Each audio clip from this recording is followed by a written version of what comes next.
सतगुरु दीन अजब उपदेशवा। सतगुरु दीन अजब उपदेशवा। जब से सुनी गुरु की बानी, जब से सुनी गुरु की बानी, मिट गया मन का सकल अंदेशवा। जब से सुनी गुरु की बानी, मिट गया मन का सकल अंदेशवा। सतगुरु दीन अजब उपदेशवा। सतगुरु दीन अजब उपदेशवा। काल कर्म माया नहीं व्यापे, काल कर्म माया नहीं व्यापे, नासा जग का विपत क्लेशवा। नासा जग का विपत क्लेशवा। सतधाम से सतगुरु आए, सतधाम से सतगुरु आए, धुर का दया से दीन संदेशवा। धुर का दया से दीन संदेशवा। शब्द योग का साधन सीखा, शब्द योग का साधन सीखा, सुरत चली घट गुरु के देशवा। सुरत चली घट गुरु के देशवा। देवी देव की गम नहीं बामे, देवी देव की गम नहीं वामे, वहाँ न ब्रह्मा विष्णु महेशवा। देवी देव की गम नहीं वामे, वहाँ न ब्रह्मा विष्णु महेशवा। राधा स्वामी चरण शरण बलिहारी, सतगुरु चरण शरण बलिहारी, कागा भया हंस के भेषवा। कागा भया हंस के भेषवा। सतगुरु दीन अजब उपदेशवा। सतगुरु दीन अजब उपदेशवा।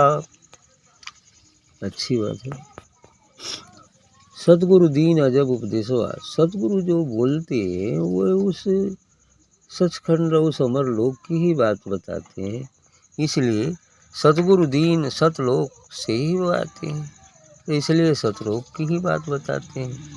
बीच की भी बातें हैं, बहुत सारी बातें होती हैं। सतगुरु दीन अजब उपदेशवा। सतगुरु ने ऐसा उपदेश दिया, ऐसा उपदेश दिया कि क्या हो गया।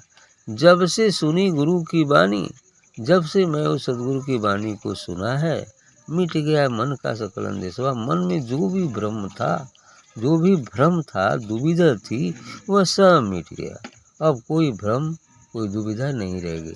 सत्य क्या है, असत्य क्या है, इसका बोध हो गया। आगे कहते हैं कि काल कर्म माया नहीं व्यापे, नासा जग का विपत क्लेशवा। जब साधक को अपने निज स्वरूप का बोध हो जाता है तो काल कर्म माया नहीं व्यापे। वहाँ पर काल और माया का प्रभाव उस पर नहीं पड़ पाता है, क्योंकि वह काल और माया से परे की चीज़ है। वह काल और माया के परे की चीज़ है। इसलिए जो अपने को निस्वरूप उस आत्मा व परमात्मा में अवस्थित कर देता है, आत्मा में अवस्थित कर देता है, फिर उसे काल कर्म माया का प्रभाव नहीं पड़ता। हाँ, ये जब तक शरीर है और शरीर उसके अधीन है, वो जाएगा, लेकिन उसके ऊपर उसका कोई प्रभाव नहीं पड़ पाएगा। नासा जग का विपत क्लेशवा। और इतनी नहीं, बोध के बाद सभी विपत, सभी क्लेश जो संसार का है, होते हुए भी नहीं के बराबर हो जाते हैं। मतलब वो समता में आ जाता है। समत्व योग उच्चते कहा गया है कि समत्व योग उच्चते में समता का योग ही उच्च है, श्रेष्ठ है। मैंने हानि लाभ जीवन में समम पसन ही सर्वत्र माँ दुखानि च सुखानि च। दुख और सुख में समभाव बरतो, क्योंकि वह जो है हमारा ही प्रारब्ध है, जिसे हम भोग लेने में ही भलाई है। सत्य धाम से सतगुरु आए, धुर का दया से दीन संदेश हुआ। आगे कहते हैं कि वह सतगुरु सत्य धाम सतलोक सचखंड से आए हुए। सतगुरु सचखंड से आए हैं, सत्य धाम से आए हैं। तो सतगुरु आए, धुर का दिया दया से दीन संदेश, और दया करके उस धुर, उस केंद्र अर्थात उस अनाम, उस सत का संदेश दिए। वही धुर केंद्र है, वही धुर है, केंद्र है, क्योंकि वहीं से सबका उदय है और फिर उसी में समापन भी है। जो चीज़ जिससे उत्पन्न होती है अंत में उसी में समा जाती है। यही सृष्टि का नियम है। तो इसलिए कहते हैं कि धुर का दिया दया से दीन, दया करके मुझे उस धुर अर्थात उस सत्य की खबर दी, संदेश दी। आगे करें शब्द योग का साधन सीखा। मार्ग शब्द योग का है, मार्ग दो है ना, शब्द मार्ग और प्रकाश मार्ग। तो इसलिए शब्द योग आपके यहाँ चलता है।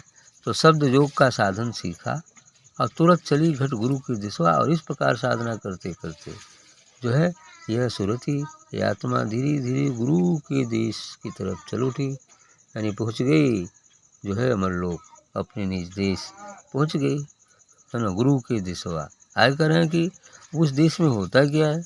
उस देश में कहते हैं देवी देव की गम नहीं हुआ में, वहाँ किसी देवी देवता का कोई मतलब नहीं है, कोई देवी देवता नहीं है। इतने नहीं, वहाँ न ब्रह्मा विष्णु महेश हुआ, वहाँ ब्रह्मा विष्णु महेश भी नहीं, क्योंकि ब्रह्मा विष्णु महेश तो त्रिकटी से इधर ये तीनों लोगों के स्वामी हैं। मैंने इनको अलग अलग ड्यूटी दिया गया है।